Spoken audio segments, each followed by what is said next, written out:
In February 1973, Muhammad Ali disappeared for 3 hours. His team couldn't find him. The press didn't know where he was. Years later, the truth came out. Ali had been in a private hotel room in Las Vegas with Elvis Presley. Just the two of them. No handlers, no press, no witnesses. What they talked about in those 3 hours shocked everyone who eventually found out, because the king of rock and roll and the greatest boxer who ever lived weren't talking about fame or success. They were talking about fear, loneliness, and the price both men were paying for being the most famous people on earth. It was mid-February 1973, and Muhammad Ali was in Las Vegas, preparing for a fight. Ali was 31 years old, recently back in the boxing world after his exile for refusing the Vietnam draft, and working his way toward reclaiming the heavyweight championship. He was staying at the Las Vegas Hilton, and his schedule was packed with training, press conferences, and promotional appearances. Elvis Presley, meanwhile, was also in Las Vegas. At 38 years old, Elvis was performing regular shows at the International Hotel. From the outside, Elvis looked like he was at the top of his game, sold-out shows, screaming fans, the same magnetism that had made him the king. But people close to Elvis knew the truth. He was struggling. The pills were becoming a problem. The isolation was crushing him. The pressure of being Elvis Presley 24 hours a day was slowly destroying the man inside the legend. On February 14, 1973, Valentine's Day, something unusual happened. Muhammad Ali told his team he needed a few hours alone. No training, no press, no handlers, just time to himself. This was strange. Ali was rarely alone. He thrived on people, on conversation, on being the center of attention. His trainer Angelo Dundee was confused. "Muhammad, you've got the press waiting. I need 3 hours, Angie." Ali interrupted. "Nobody follows me. Nobody asks questions. I'll be back by dinner." Ali left the Hilton through a side entrance. Alone, which almost never happened. His security detail was told to stand down. The press corps that usually followed Ali everywhere was given the slip. For 3 hours, Muhammad Ali vanished. What nobody knew at the time was that Ali had received a message the night before. A handwritten note, delivered to his hotel room by someone Elvis trusted. The note was simple. "Muhammad, I need to talk to someone who understands. Just us. No cameras, no handlers, nobody who wants something from us. Can we meet?" Ali had been surprised. He and Elvis had met briefly a few times at Vegas events, always surrounded by people, always performing for crowds. They'd shaken hands, taken photos, said the things famous people say to each other, but they'd never really talked. The note intrigued Ali. Someone who understands. Elvis Presley, the king, was asking for understanding? From the note's tone, this wasn't about two celebrities hanging out. This was something else. This was a man reaching out. Ali sent a message back. "Tomorrow, 2 p.m. Tell me where." The where turned out to be a private suite in a hotel off the Strip, not one of the famous casinos, but a smaller, quieter place where Elvis could come and go without being recognized. Elvis had rented the suite under a fake name. No entourage, no Colonel Parker, no Memphis Mafia, just Elvis. When Ali arrived at 2 p.m., he found the suite easily. He knocked, and Elvis opened the door himself. No assistant, no bodyguard, just Elvis Presley in a simple tracksuit, looking nothing like the king and everything like a tired, stressed man in his late 30s. "Muhammad," Elvis said quietly, "thank you for coming. I know this is strange." Ali stepped inside, and Elvis locked the door behind him. The suite was nice, but not extravagant. The sitting room with couches, a small kitchenette, windows overlooking the desert. Elvis had unplugged the phone. "You want something to drink?" Elvis offered. "I've got water, Coke, some juice." "I'm good," Ali said, studying Elvis. Up close, without the stage makeup and the performance. Elvis looked older than 38. There were dark circles under his eyes. His hands shook slightly. They sat down on opposite couches, and for a moment, neither man knew how to start. Two of the most confident performers in the world, both suddenly uncertain. Finally, Elvis spoke. "I asked you here because you're the only person I can think of who might understand what I'm about to say." Ali nodded, listening. "What's it like?" Elvis asked. "Being Muhammad Ali?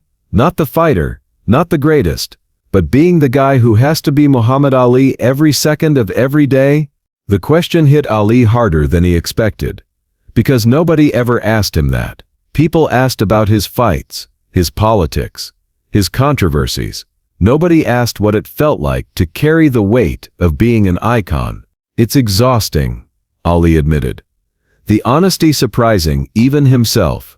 "Every time I walk out of my hotel room, I've got to be on. I've got to be the greatest. I've got to talk loud, be confident, entertain people, even when I'm tired, even when I'm worried, even when I just want to be quiet." Elvis leaned forward. "Does it ever feel like you're losing yourself, like the character you play is taking over the real you?" "Every day," Ali said quietly. "Sometimes I look in the mirror, and I wonder, am I Muhammad Ali who plays the greatest? Or am I the greatest who used to be Muhammad Ali?" Elvis's eyes welled up. "I thought I was the only one who felt that way." For the next 3 hours, these two men, who the world saw as supremely confident, untouchable legends, talked about things they'd never told anyone else.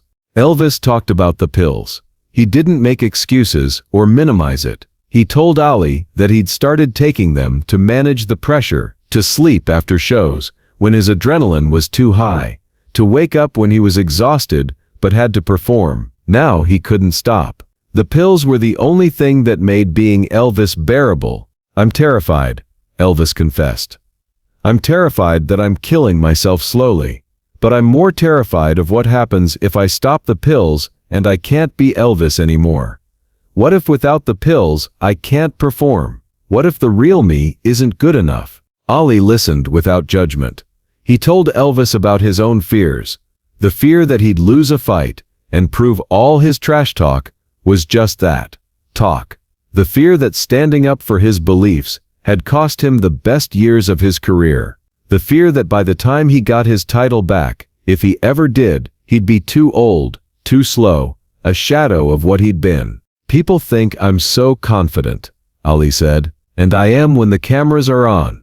But at night, alone in my hotel room, I'm scared. What if I fail? What if I let down everyone who believed in me?" Elvis understood that fear intimately. "At least you have a cause," he said. "You stood up for what you believed in. Me, I'm just an entertainer. What's my purpose? Making people happy for 2 hours. Is that enough to justify all this?" He gestured at himself, at the sweet, at the invisible weight of fame surrounding them. "Making people happy matters," Ali said. "I've seen what your music does for people. That's real. But who makes us happy?" Elvis asked. And the question hung in the air. They talked about loneliness. Elvis described what it was like to be surrounded by people 24/7, but feel completely alone. Everyone wanted something from him: money, access, a piece of the king. Nobody wanted to know Elvis Presley, the man who was scared and tired and didn't know how to fix what was breaking inside him. "I can't trust anyone," Elvis said. "Every friendship feels transactional. Every relationship has an agenda.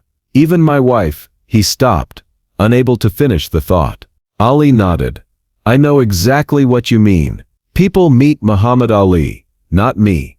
They see the guy on TV, the guy in the ring. They don't see the guy who wakes up at 3 a.m., worrying about his family, his future, whether he's doing the right thing." "Do you ever wish you could just be normal?" Elvis asked. "Just walk down the street without being recognized? Just have a regular conversation without it ending up in the papers?" "All the time," Ali admitted. "Sometimes I see a regular guy, maybe a guy working construction or sitting in a park with his family, and I think, that guy's got something I'll never have. Privacy, anonymity, the ability to make a mistake without the whole world watching." Elvis laughed, but it was a sad laugh. "We're the richest prisoners in the world, Muhammad. We've got golden cages, but they're still cages. They talked about identity and pressure. Elvis described how he'd become a product, a brand, something to be marketed and sold. Colonel Parker doesn't ask me what I want to sing anymore. He tells me what sells. I'm not an artist. I'm a business. Ali understood. The promoters, the networks, they want the greatest. They want the trash talk, the predictions, the entertainment. Sometimes I want to just box, just be an athlete. But that doesn't sell tickets. So we give them what they want, Elvis said. And little by little, the character becomes more real than the person underneath. How do we stop that? Ali asked. Elvis shook his head. I don't know if we can.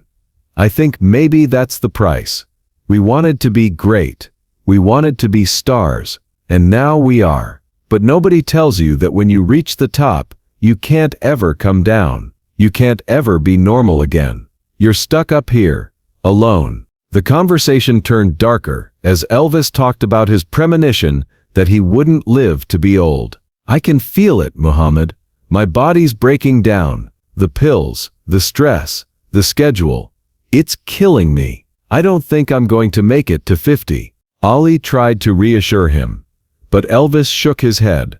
I'm not being dramatic. I'm being realistic. And you know what scares me most? I don't know if I even want to make it to 50.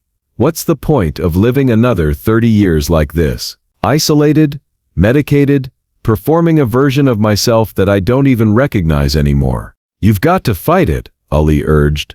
You've got to find a way to be Elvis the person, not just Elvis the performer. How? Elvis asked simply. How do you do that when the whole world has decided who you're supposed to be? Ali didn't have an answer, because he was struggling with the same question. As the 3 hours wound down, both men seemed lighter somehow. Not fixed, not healed, but relieved. They'd said things out loud that had been trapped inside them for years. They'd been honest with someone who understood. Thank you, Elvis said, as Ali prepared to leave. I needed this more than you know. I needed it too, Ali admitted. I thought I was the only one who felt this way. We're probably not, Elvis said. Every famous person probably feels this way. But we can't talk about it. Because admitting you're lonely when you're famous sounds ungrateful. Admitting you're scared when you're the king or the greatest sounds weak. It's not weak, Ali said. It's human. They shook hands, and Elvis pulled Ali into a hug. Take care of yourself, Muhammad. Don't end up like me. You take care of yourself too, Ali said. The world needs Elvis Presley. The real one, not the product. Elvis smiled sadly. I'm not sure there's a difference anymore. Ali left the suite, the same way he'd come, alone. Through a side entrance, unseen. He returned to the Hilton, where his team bombarded him with questions about where he'd been. Ali just smiled and said, had some thinking to do. He never told anyone about the meeting. Not for years. 4 years later, in August 1977, Elvis Presley died at age 42. The official cause was heart failure, but everyone knew the real cause. The pills, the pressure, the lifestyle that had slowly destroyed him from the inside. When Ali heard the news, he broke down crying. His wife Veronica found him in their bedroom, tears streaming down his face, and she was shocked. She'd rarely seen Muhammad cry. What's wrong? She asked. Elvis is gone, Ali said. And I knew 4 years ago. He told me he didn't think he'd make it, and I couldn't save him. That's when Ali finally told Veronica about the meeting, about the 3 hours in a locked hotel room where two legends had dropped their masks and been honest about the price of fame. He was so lonely, Ali said, so scared. And I understood everything he was feeling. Because I feel it too, but I couldn't help him. I couldn't tell him how to fix it, because I don't know how to fix it either. Veronica held him while he cried for Elvis, but also for himself. Because in that locked room 4 years earlier, Elvis had shown Ali a possible future, a future where the pressure wins, where the pills or the isolation or the weight of being an icon becomes too much. Ali became more intentional after Elvis's death. He made sure to carve out private time when he wasn't the greatest, when he could just be Muhammad. He limited his inner circle to people who knew him before he was famous, people who called him Cassius sometimes, and reminded him who he'd been before the world decided who he should be. In 1996, when Ali lit the Olympic torch in Atlanta with hands that shook from Parkinson's disease, many people saw it as a triumphant moment.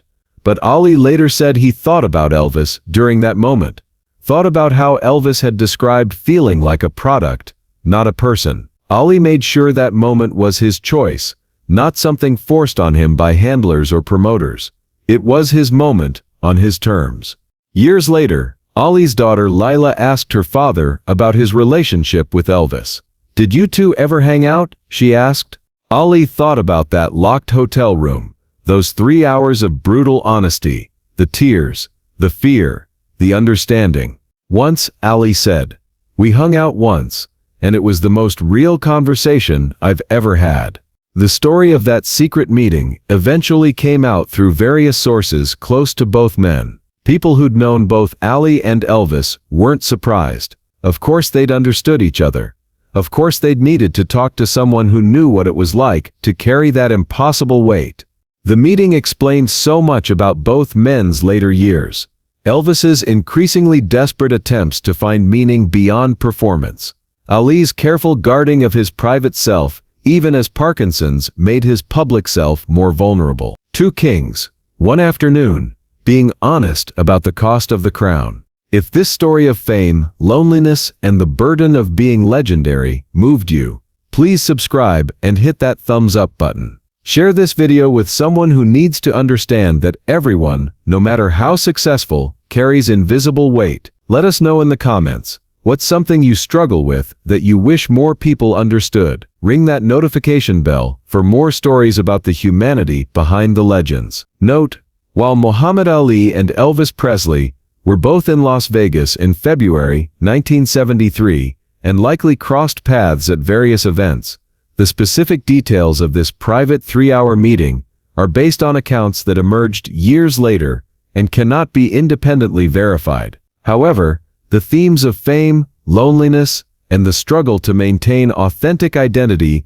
in the face of iconic status reflect documented struggles both men faced throughout their lives.